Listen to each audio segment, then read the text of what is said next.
성도 여러분 반갑습니다. 5월 10일 365일 말씀과 함께 시간입니다. 오늘 읽을 말씀은 느헤미야 10장에서 13장의 말씀입니다. 느헤미야 10장에서는 에스라의 율법 중심의 부흥운동이 진행되면서 백성의 대표들이 하나님 앞에 인을 치고 순종과 헌신을 서약하는 이름들을 나열하고 있습니다. 모든 백성은 모세의 율법을 지킬 것을 맹세하고 그 맹세에 따라 백성들은 이방인과의 통혼을 금하고 안식일에 매매하지 않으며 안식년을 지켰습니다. 그리고 정기적인 성전세, 소제와 번제와 속죄제 11조도 드림으로 모든 백성이 하나님의 말씀을 생활 속에서 실천하려고 노력했습니다.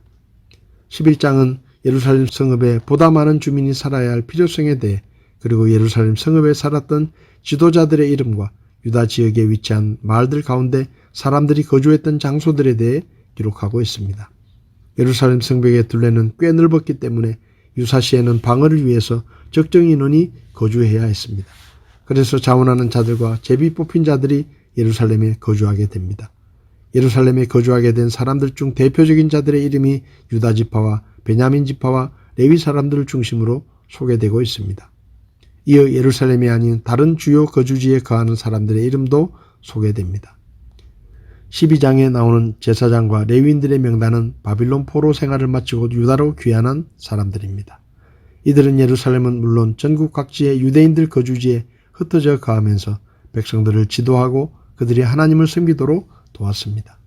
먼저 제사장과 레위인들의 가계를 조사했는데 스룹바벨과 함께 1차 귀환한 제사장들과 레위인들의 명단이 기록되고 이어 예수아와 아들 요아kim 당시의 제사장들과 레위인들의 명단이 기록됩니다. 일 후에 드디어 성곽 봉헌식을 드립니다. 많은 사람이 예루살렘으로 모여들었고 악기로 찬양하며 성곽을 따라서 행진하면서 마음으로 기뻐했습니다. 그리고 제사장들과 레위인들의 생활 보장을 위한 11조 제도 등을 확립합니다. 13장에서는 페르시아의 관리인 느헤미야가 예루살렘 성읍을 재건한 후 페르시아로 돌아갔다가 1년 후 유다로 귀환하는 모습이 나옵니다. 그 사이에 유대인들은 하나님의 은혜를 망각하여 성전을 더럽히고 안식일을 어기고 이방인과 혼인하는 등의 죄를 지었습니다. 성벽봉헌에 이어 유다 공동체가 이방 사람들의 종교에 감염되는 것으로부터 보호하기 위해 새로운 조치가 단행됩니다. 그러나 느헤미야의 대적들은 매우 끈질기게 유다 공동체를 흔듭니다. 느헤미야가 예루살렘에 없는 동안 성전과 관련된 개혁 조치는 이전 상태로 되돌아갑니다. 엘리야십 제사장이 암몬 사람 도비야와 교제하고 성전의 골방에서 거주하도록 했습니다. 이를 안 느헤미야는 도비야를 내쫓았습니다.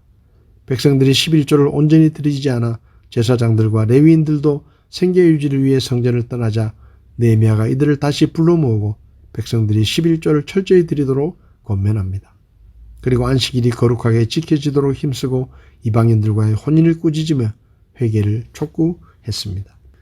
오늘 제 마음에 와닿은 말씀은 느헤미야 13장 22절의 말씀입니다.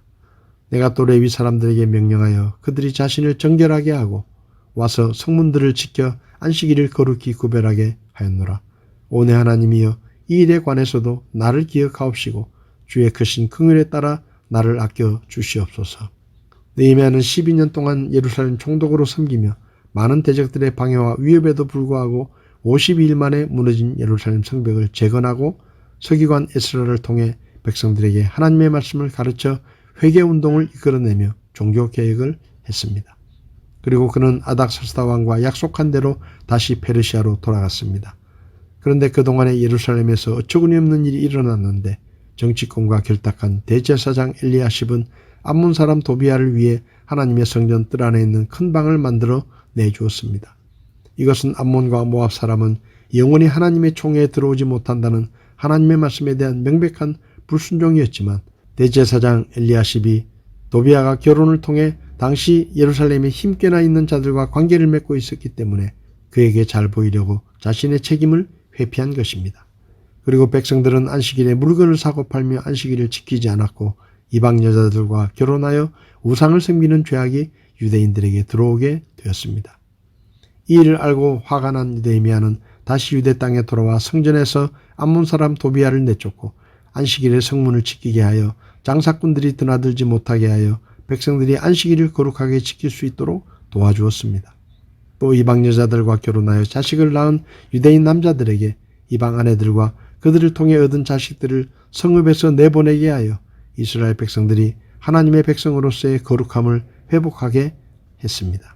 13장을 보면 느헤미야가 정치권과 결탁한 제사장들의 영적인 회복, 이방 여인과 결혼한 이스라엘 백성들의 순결한 삶을 위해 기도하는 내용이 나오는데 14절에서는 오 내 하나님이여 이 일에 관해 나를 기억하옵소서.